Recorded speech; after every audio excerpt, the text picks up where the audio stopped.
Үндістандық сарапшы Адити Бхадури жаңа конституция жобасын азаматтардың құқықтарын нығайту және мемлекеттік институттарды жаңғырту жолындағы маңызды қадам деп бағалайды.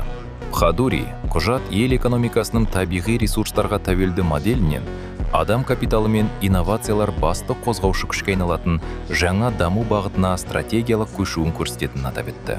Жаңа конституция білім беру, ғылым, мәдениет пен инновацияларды ұлттық дамудың өзегіне қояды. Бұл жай ғана декларация емес, елдің болашақ экономикалық және әлеуметтік саясатын қалыптастыратын нақты құрал. Сарапшының пікірінше, жоба ашықтық пен заң үстемдігі қағидаттарына халықаралық деңгейде сәйкес келетінін көрсетеді. Халықаралық бақылаушылар Қазақстанның жаңа конституция жобасын институционалдық кемелденуге жасалған қадам ретінде қарастырады.